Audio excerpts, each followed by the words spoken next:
चांगला बांधून टाकला. मला नेहमी म्हणायचं काय तू पायाला आला नाही, पायाला आला नाही, पायाला आला नाही. आता तू या क्षेत्रात बी नव्हता, त्यामुळे काय जाणंही नव्हतं. पण लहानी मुलीचं लग्न केलं धुळ्याला. मी धुळ्याला चला पत्रिका द्यायला गेलो आणि त्याच्या फॅक्टरीमध्ये 3 मुली झाल्या. तो म्हणे काय एवढं देवदेव करतो, टाळ फुटतो, मुलगा तरी झाला का? तर 2 मुलं होते. झाला प्रश्न मिटला. मी गेलो पत्रिका द्यायला. तो बंगीवर बसला होता. गेलो, एक लहान पोरं खेळत होतो. गेलो, काय आता आला का?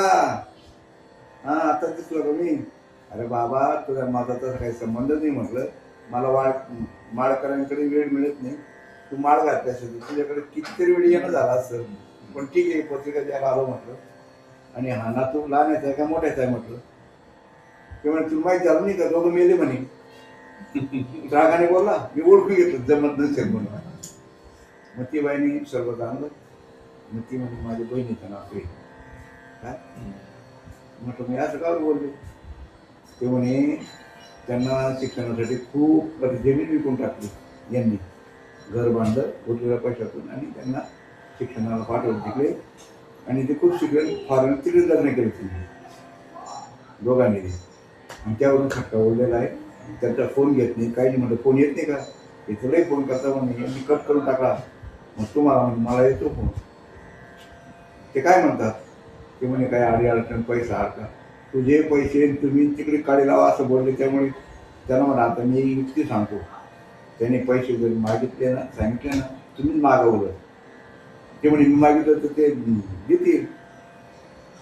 म्हटलं तुम्ही पैसे मागा. आणि याला सांगितलं तू येडा पण सोडून दे. एखादा रिक्षावाला पहा तब्येत बिघडली काय बिघडली ना रिक्षावाला 2 पैसे जास्त द्यायचे आणि दवाखाना करायचे. तुमचं आता हे दुसरा काय प्रॉब्लेम आहे म्हटलं. असं बोलून दिलं. मी निघून आलो. नंतर मी आता मागे गेलो 1-2 वर्षानंतर गेलो. तर त्याच्या ती बाई काय वेळता सांगितलं मला संधिवाद आहे. यांनी एवढा बोलणं बांधून ठेवला.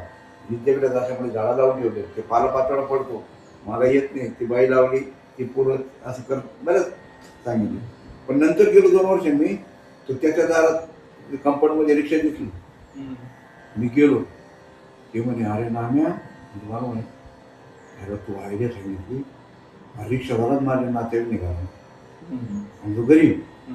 मग त्याला इथं राहायला गेलो म्हणे. तो माझी सेवा करतो. ती बाई सर्व घरचं काम करते. सून सुद्धा काय मुलगी काय कोणी एवढी सेवा करत नसेल ती हिची सेवा करते. अरे काय आयडिया सांगितली तू म्हणे. अरे म्हणते ही त्यांनी व्यावहारिक जगायची आयडिया सांगितली. तू जर माळ घातली असती जगायचं कसं ते सांगितलं.